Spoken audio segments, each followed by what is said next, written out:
1966, the year of victory. The year the Kansas City Chiefs swept to the championship of the American Football League with a spectacular 12-2-1 record, and in the process brought Kansas City the first Major League title in its history. It was a fitting reward to the fans whose tremendous support resulted in the Chiefs setting a Western Division season ticket record. More than a league championship was at stake in 1966. By topping these 8 American League teams, Hank Stram's Chiefs earned the right to a coveted berth in the Super Bowl, the first world championship of professional football. These are the men, the 1966 Chiefs. Exciting, entertaining, explosive. Dubbed the scoring machine by newsmen, they featured pro football's highest scoring and most imaginative offense, and a defense whose ability to come up with a big play was unmatched in its league.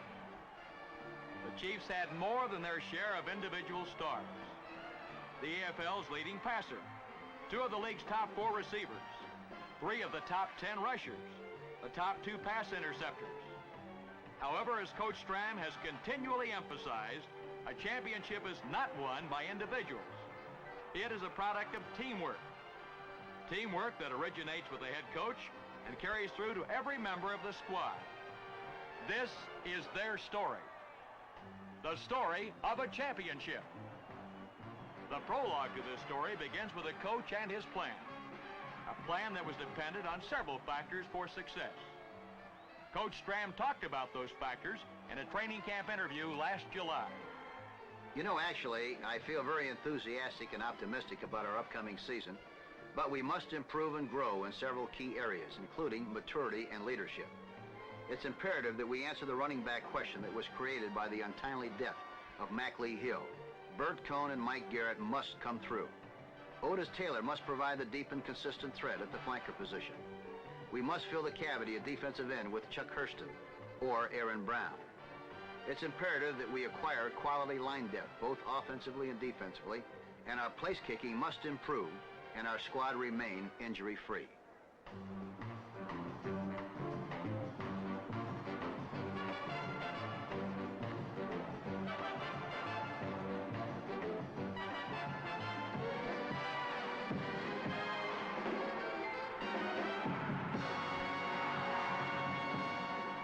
The season began on a high note with the Chiefs meeting the defending AFL champion Buffalo Bills at War Memorial Stadium. Veteran Len Dawson, a rejuvenated Bert Cohn, second-year man Otis Taylor, and rookie Mike Garrett all played key roles in the opener. These are the players that Coach Stram said must produce if the Chiefs were to have a big year.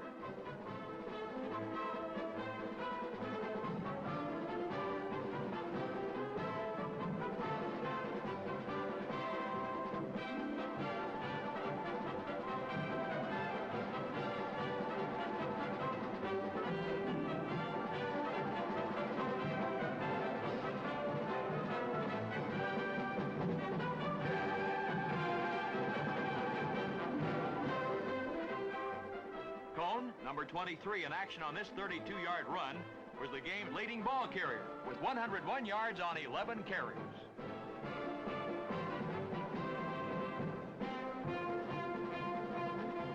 Garrett set a Kansas City record on a dazzling 79-yard punt return, which broke the game wide open. Mike commented on his first pro game. It was a great thrill for me to be able to make a contribution to the team so early in the season. I was quite nervous, and going all the way on that punt return did a great deal for my confidence.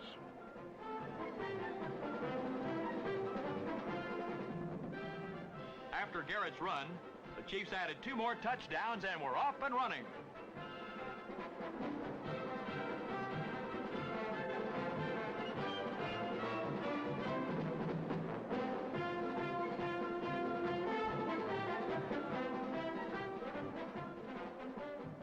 Final score, Kansas City 42, Buffalo 20. On September 18th, the Chiefs helped Oakland dedicate its new stadium.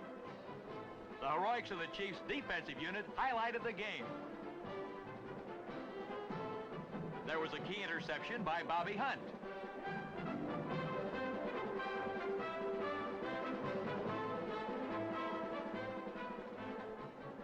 blocked field goals by Fred Williamson and a blocked punt by Chuck Hurston paved the way for a Kansas City victory.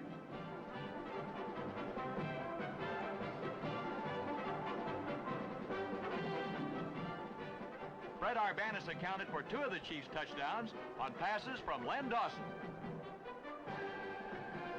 Mike Garrett had the game's longest run, a 42-yard off-tackle scamper for a touchdown. Final score, Kansas City 32, Oakland 10. The Boston game, the Chiefs' 3rd successive road contest, saw Kansas City in white jerseys jump off to a 17-0 first quarter lead.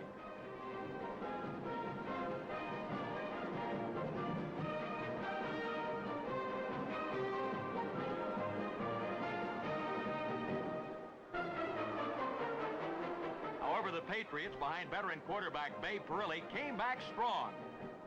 Late in the 4th quarter, with the Chiefs' lead cut to 6 points, Kansas City faced a 3rd and 5 situation on its own 25. Len Dawson hit tight end Reg Carolyn for 31 yards and a first down. After this clutch play, the Chiefs went on to score 2 more touchdowns. Dawson, utilizing Hank Stram's famous moving pocket, completed 20 passes in 32 attempts for 291 yards and 5 touchdowns. Blue-fingered Chris Burford caught 3 touchdown passes and tied his own single game high with 11 receptions.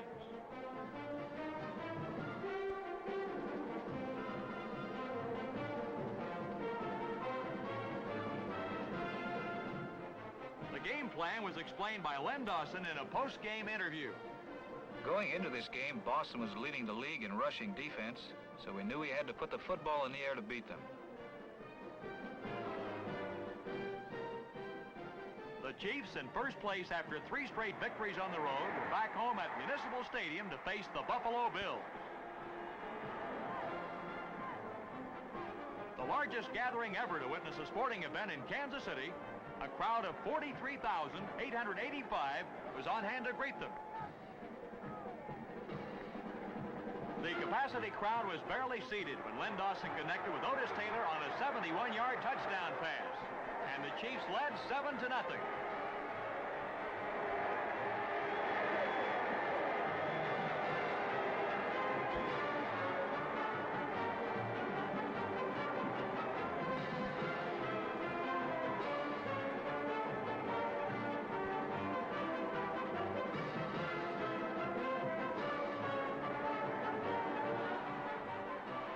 With a minute and 7 seconds to go in the first quarter, Kansas City scored again as Dawson passed 15 yards to Curtis McClendon to put the Chiefs out in front 14-6.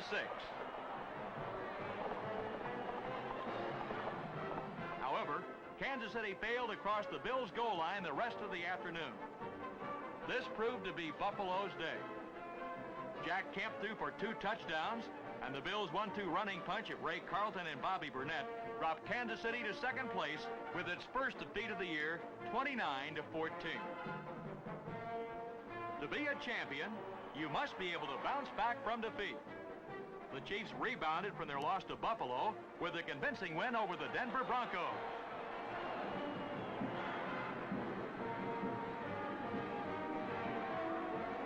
Quarterback John McCormick, under heavy pressure from the Chiefs' defense, failed to mount a scoring drive.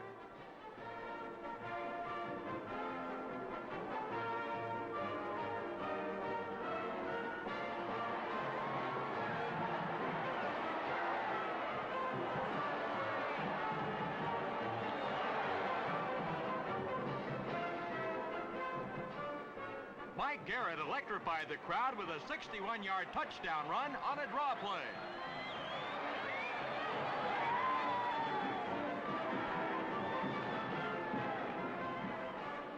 The Broncos' only touchdown came on a sensational 100-yard kickoff return by Nehemiah Wilson.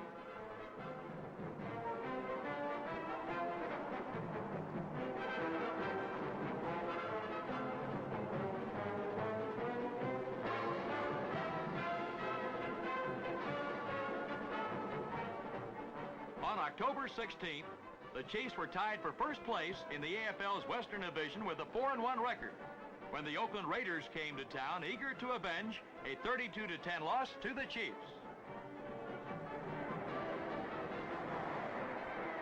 Raiders' stout defense and an offense sparked by quarterback Tom Flores handed the Chiefs their second defeat in 3 games, dropping Kansas City to second place.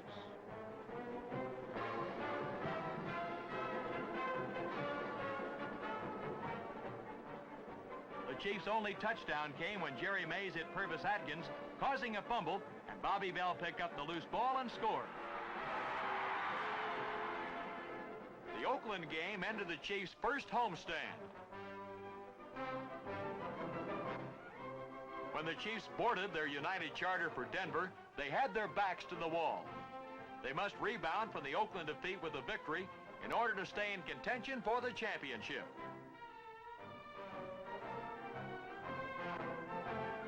The Chiefs make good use of the time they spend in the air.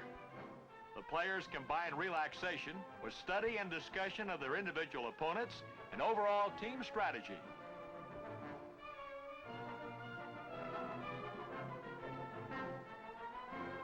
The Chiefs bounced back from the Oakland loss with a tremendous effort against Denver. Bert Cohn scored 4 touchdowns in the greatest performance of his pro career. Watch Cohn set up his blockers on this 19-yard run.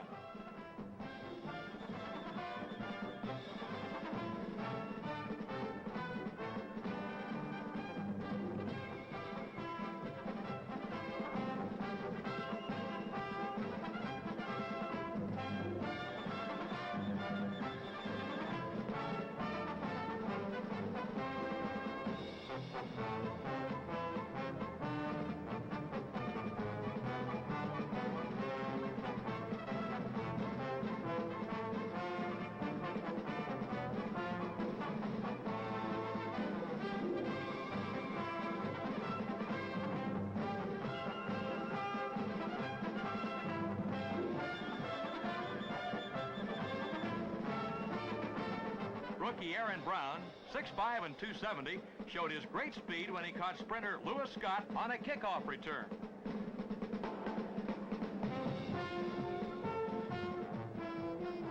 Pete Beathard demonstrated his speed and running ability on a 56-yard keeper play that caught the Bronco defense by surprise. The Chiefs' potent offense racked up 56 points, their highest output of the season, while the defense held the Broncos to a touchdown and a field goal.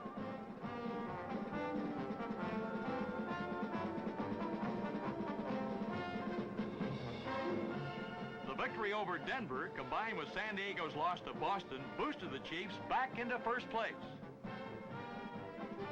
On October 30th, the Chiefs engaged the Houston Oilers in the first game of a 4-game homestand. One of the main ingredients for a championship team is depth. The Chiefs proved they had this in abundance as Reg Carolyn, subbing for the injured Fred Arbanis, snared 2 touchdown passes, and the symbol of the Wolfpack roared its approval.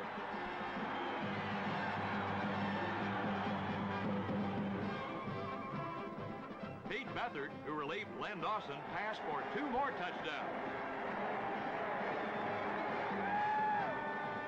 The game featured some of the season's most spectacular plays. Johnny Robinson intercepted a George Blanda pass, returned it 19 yards to the Chiefs' 40. Then lateral to Willie Mitchell, who raced the rest of the way for a touchdown behind a series of key blocks.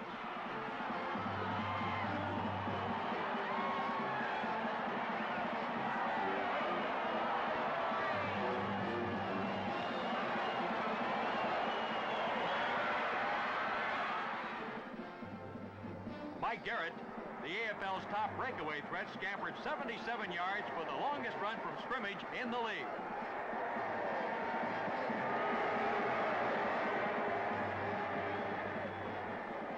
Otis Taylor, who led the AFL receivers with an average of 22.4 yards per catch, had a fantastic day with 5 receptions for 189 yards, the top single-game yardage mark of the AFL season. November 6th, the Chiefs were leading the Western Division, but their arch rival, the San Diego Chargers, were in hot pursuit, only 1/2 game off the pace. It was a must game for both teams. A standing room only crowd was again on hand at Municipal Stadium to cheer the Chiefs on to victory.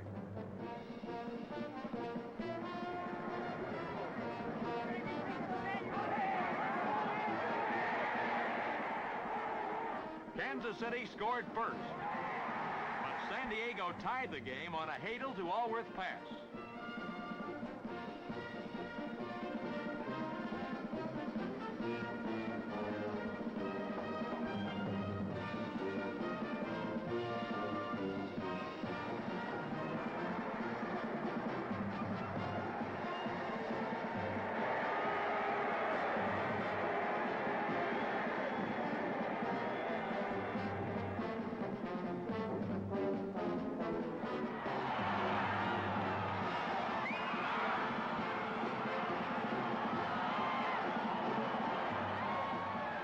Chiefs, sparked by the passing of Len Dawson, charged to a 24-7 lead at halftime and held on for their 7th win of the year.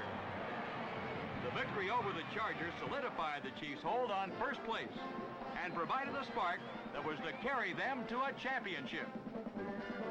The Miami Dolphins, the AFL's newest team, became the 4th straight opponent to fall before the surging Chiefs.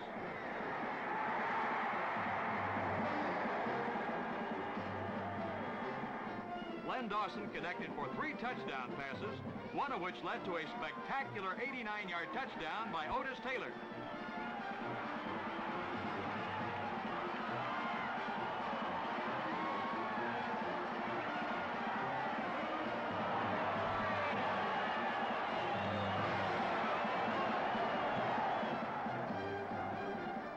Kansas City secondary turned in its top effort of the year, picking off 6 Dolphin passes to tie an AFL single-game record.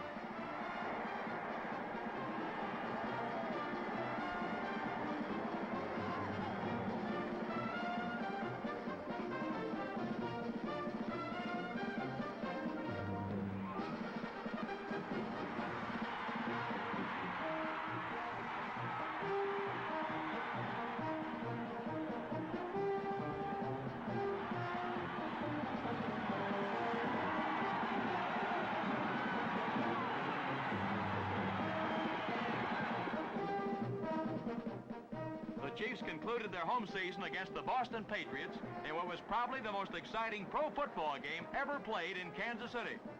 The game had everything: excitement, drama, violent action, suspense, the unusual, and the unbelievable.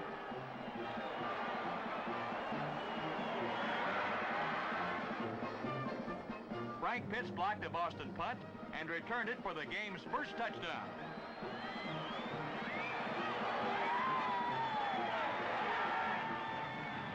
Incredibly, Tom Musick missed the ball while attempting to punt.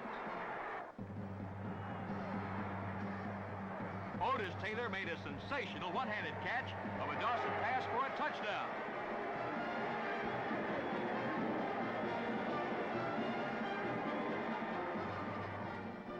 Dawson showed his great poise under pressure as he avoided several onrushing linemen and calmly hit Mike Garrett on what proved to be a long gainer. Kansas City took a 27-24 lead with 2 minutes to play on another Dawson to Taylor pass. But with 18 seconds to go, Gino Capoletti kicked a 19-yard field goal, forcing the Chiefs to settle for a tie. When the Chiefs left for New York to play the Jets, they needed a victory to ensure themselves of a tie for the Western Division title. Mike Mercer's toe was the difference in this game. The sure-footed veteran connected on 4 field goals and 3 conversions, good for 15 points.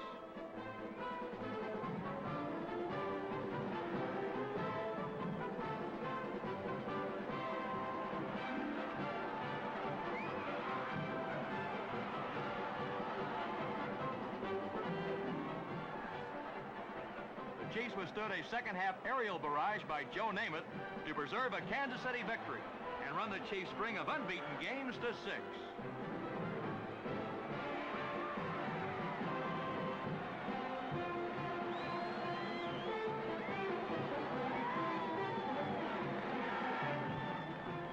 Later that day, San Diego lost to Denver, and the Charger defeat coupled with the Kansas City victory gave the Chiefs the Western Division title. With the division title already clinched, it would have been easy for the Chiefs to let down in their final 2 games. However, the pride and determination that made them champions drove them to victory. Behind 18-13 at Miami with 2 minutes to go, they rallied for a 19-18 win on a Dawson to Burford pass. Fred Williamson ended Miami's last scoring opportunity with this interception and dazzling bit of strategy.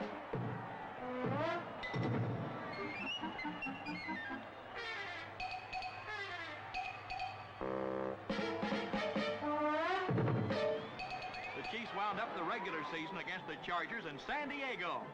With Curtis McClendon and Mike Garrett leading the way, Kansas City put on one of its most impressive power displays of the year. Garrett gained 161 yards to tie for second in the league in rushing. This combination proved too much for the Chargers. The Chiefs extended their unbeaten streak to 8 straight and ended the season undefeated on the road, keeping their momentum intact with a big championship game with Buffalo. Final score, Kansas City 27, San Diego 17. A frigid New Year's Day in Buffalo found the Chiefs slight favorites to capture their second AFL championship in 5 years. Buffalo had won the league title the past 2 years and was determined to repeat. The Chiefs capitalized on the Bills' fumble of the opening kickoff as Gerald Wilson recovered on the Buffalo 31.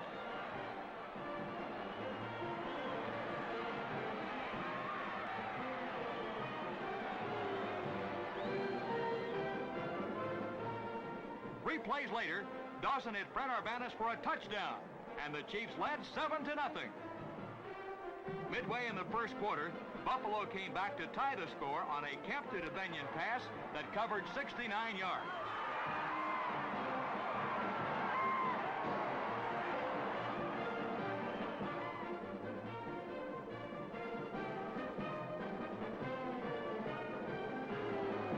The Chiefs regained the lead when Dawson passed to Taylor, and the fleet flanker bulled his way to a touchdown.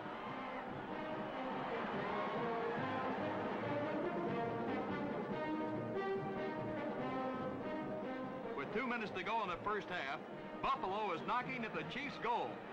Johnny Robinson explained what happened next. Jack Spikes was my man on pass coverage, and when he committed himself to block E.J. Hollab, it freed me to help in the secondary. And I was lucky enough at the time to read Kemp's eyes and intercept the pass. Robinson's interception and a 72-yard return set up the field goal that gave the Chiefs a 17-7 lead at halftime.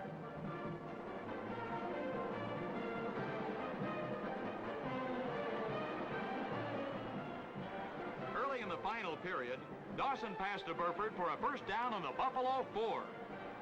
Then Mike Garrett applied the knockout blow, and after 3 smashes at the goal line, he folded over from 1 yard out to give the Chiefs a commanding 24-7 lead. The Chiefs' hard-hitting defense, outstanding all day, provided Kansas City with its final scoring opportunity when Fred Williamson hit Glenn Bass, causing a fumble, and Bobby Hunt picked up the ball and returned it to the Bills' 21.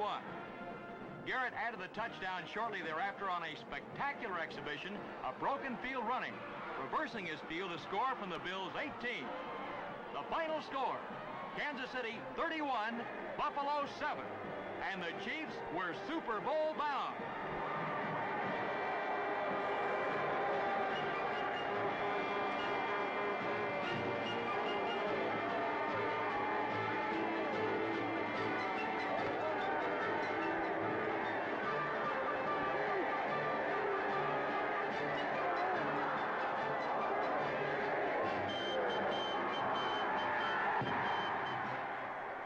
History was made at the Los Angeles Coliseum on January 15th.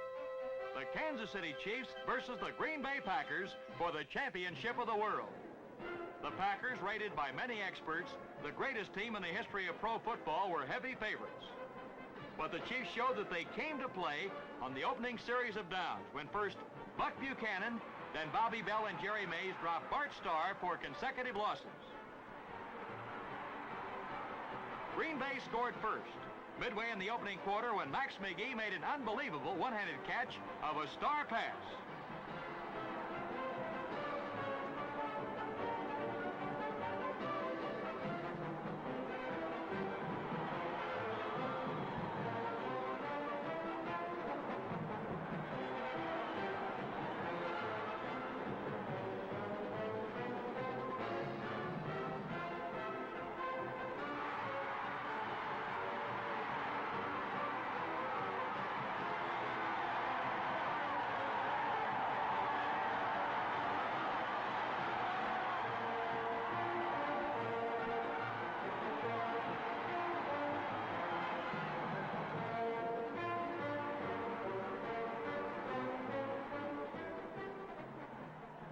Chiefs gave the 5,000 Kansas Cityans who made the trip west plenty to cheer about when they tied the score early in the second period with Dawson passing to McClinton for a touchdown.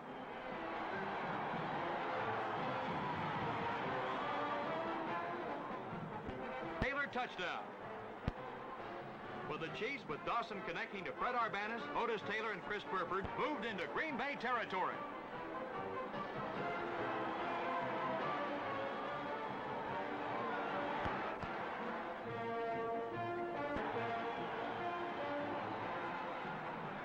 With time running out, Mike Mercer kicked a 31-yard field goal, and the score at halftime was Green Bay 14, Kansas City 10. The Chiefs had momentum on their side when the second half started and promptly moved to a first down.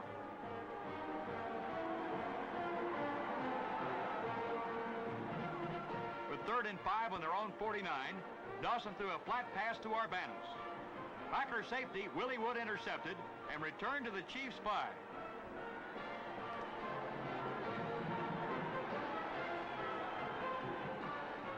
Elijah Pitts drove over left tackle on the next play for a touchdown to give the Packers a 21-10 lead. After Pitts' touchdown, the tide of battle turned.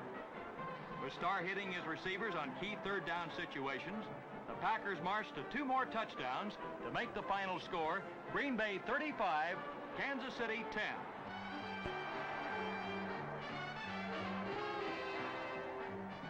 "1966 was a great year. The Chiefs won the AFL championship. Hank Stram was named Coach of the Year. 9 of the Chiefs, Len Dawson, Otis Taylor, Jim Tyre, Fred Arbanis, and Ed Buddy from the offense, and Johnny Robinson, Bobby Bell, Buck Buchanan, and Jerry Mays from the defense were named to All-League berths. Kansas City set an all-time Western Division attendance record of 259,000, an average of over 37,000 per game. Yes, 1966 was a great year. But for the thousands of Chiefs fans, the future holds even greater promise. The Chiefs are a young team, but an experienced one. They are a team of great pride and determination. They are a team with one goal and one goal only: to bring the World Championship to Kansas City.